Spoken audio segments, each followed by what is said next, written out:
World wise में खुशामदीद। अब बात करते हैं ज़रा क्रिप्टो करेंसीज़ की और बिटकॉइन की। हमने ये देखा कि जैसे ही डोनाल्ड ट्रंप जो है उसका अमेरिका के सदर बनने का ऐलान हुआ तो उसके बाद ये जो बिटकॉइन था ये अचानक से आसमान की बुलंदियों को छूने लगा। $1,00,000 तक इसकी जो है वो कीमत पहुंच गई। ये सारा मामला क्या हुआ, ये कैसे काम होता है डिजिटल करेंसी और बिटकॉइन का, और ये जो सारे वॉलेट्स वगैरह ये सब चीज़ें होती हैं ये क्या हैं, पाकिस्तान में इसका क्या स्टेटस है और ये क्यों इतना ज़्यादा ऊपर गया, और ये जो मामलात हैं ये क्या है, इन मामलात को हमने समझना है। और इन मामलात को समझने के लिए हमारे साथ मौजूद हैं जी क्रिप्टो करेंसी एक्सपर्ट मोहम्मद हारून साहब। उनसे हम बात करते हैं। अस्सलाम वालेकुम हारून साहब, बहुत शुक्रिया आपका सर, प्रोग्राम के लिए आपने वक्त निकाला।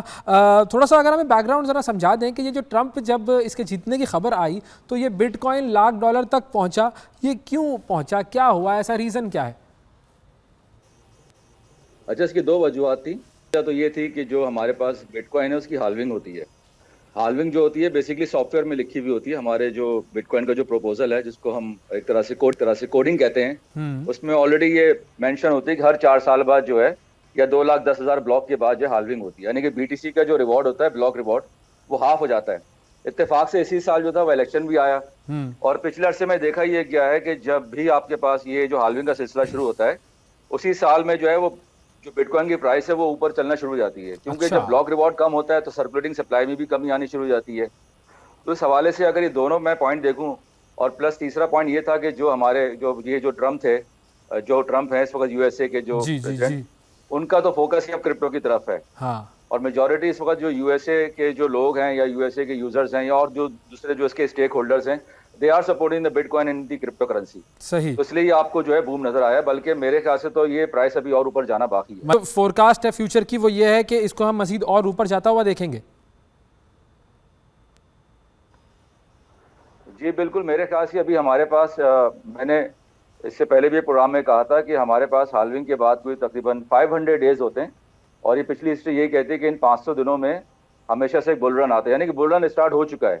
जिन लोगों ने इसमें पार्टिसिपेट करना है या पैसे अच्छे बनाना चाहते हैं, वो प्रोजेक्ट देख के उसका जो है यूज केस पढ़ के उसका रोड मैप देख के उसमें जरूर इन्वेस्ट करें।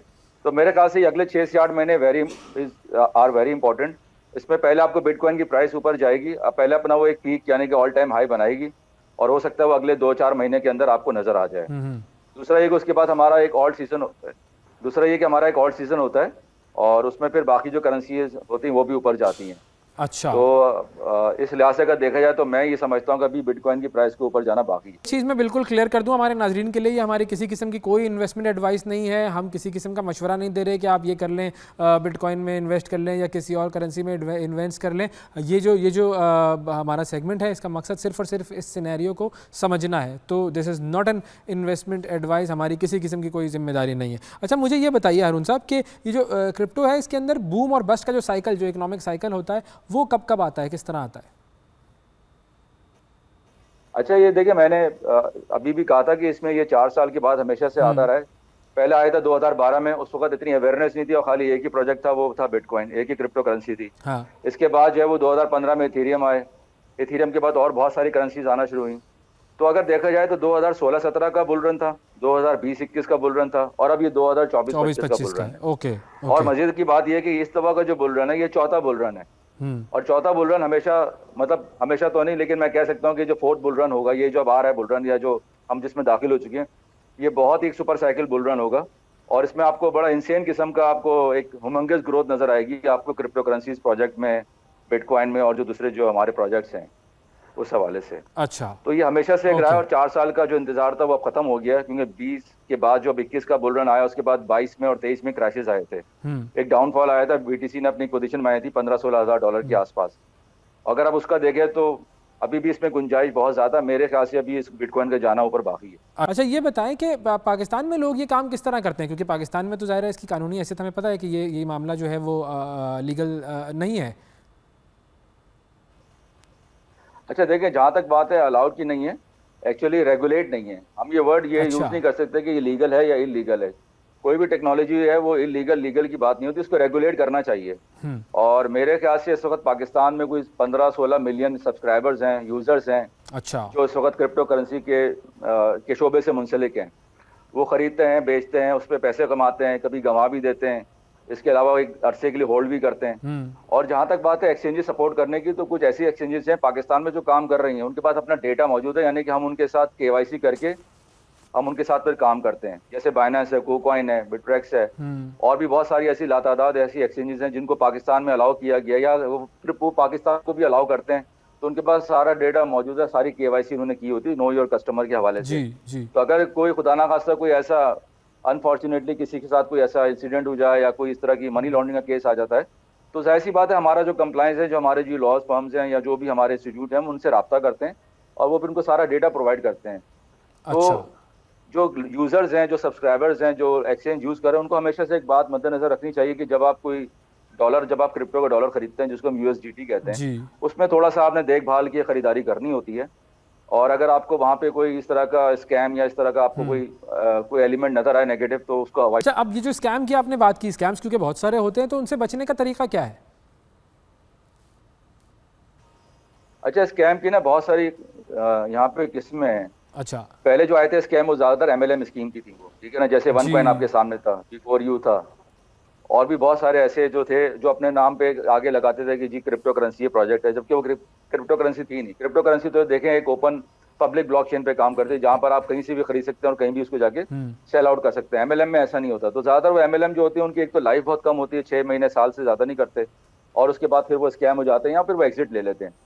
बाकी रही दूसरे जो प्रोजेक्ट्स हैं क्रिप्टो करेंसी के, उनके स्कैम होने की बहुत सारी वजूहत हैं। एक तो ये कि वो इंटेंशनली स्कैम होते हैं, उनको पता होता है कि हमने एक दफा उसकी मार्केटिंग करनी है और उसके बाद हम उसकी प्राइस को ऊपर लेके जाएंगे, उसको सेल आउट करेंगे, और लोग ज्यादातर और ग्रीड फिर का गायब हो शिकार हो जाएंगे। जाते हैं। हाँ। अच्छा, कुछ ऐसे होते हैं जो जो वैसे तो उनकी इंटेंशन नहीं होती एग्जिट लेने की या स्कैम होने की, बट अगेन कुछ इस तरह के सिस्टम में फ्लॉ आ जाते हैं, या उनकी अपनी मार्केटिंग स्ट्रेटेजी फेल हो जाती है, या एल्गोरिथम फेल हो जाता है। जैसे लूना क्रैश आया था आज से कोई 2-3 साल पहले, तो लूना क्रैश इतना इतना इंसेन किस्म का था, वो इतना बुरा किस्म का वो क्रैश था जिसमें बहुत ज्यादा लोगों का पैसा बर्बाद हुआ, लोगों ने पैसे जाए किए, इवन कुछ पैसा मेरा भी चला गया उसमें।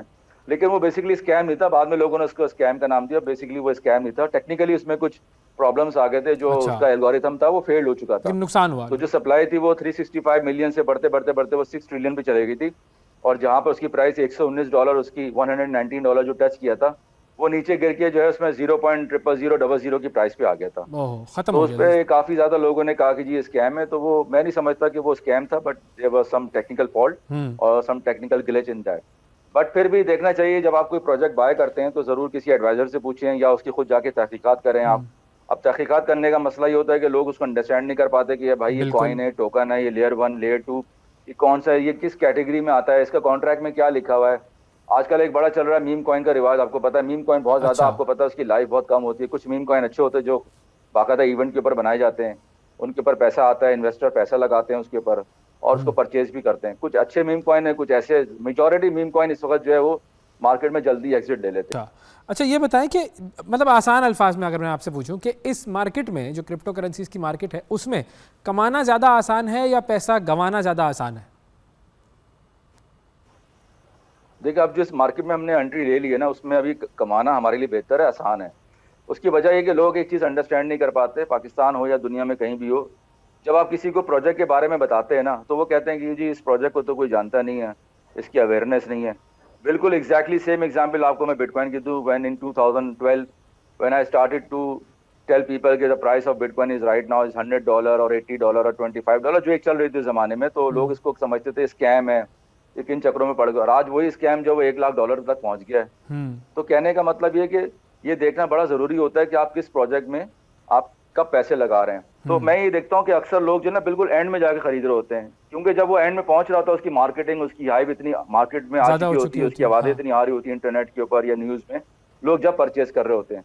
लोगों को ये अंडरस्टैंड करना चाहिए कि नहीं, ऐसा नहीं है। जब उसकी प्राइस लो थी या उसकी मार्केट, उसकी वैल्यू उसकी अंडर वैल्यूड थी, उस वक्त उसको परचेज। बिल्कुल ठीक है जी, बहुत शुक्रिया अदा करेंगे। मोहम्मद हारून साहब हमारे साथ मौजूद थे और क्रिप्टो एडवाइज़र हैं, और हम उनसे समझने की कोशिश कर रहे थे कि ये मामला जो कि बिटकॉइन के साथ हुआ, ये हुआ क्या। लेकिन अगेन एक बात और फिर मैं आपको बता दूं कि जी ये इन्वेस्टमेंट एडवाइस नहीं है किसी भी सूरत। हम ये नहीं कह रहे कि आप लोग जो है वो जाकर इस काम में इन्वेस्ट करना शुरू कर दें। It will be totally your own decision. हम इसकी एक अवेयरनेस के हवाले से और इसको समझने के हवाले से ये सेगमेंट कर रहे थे।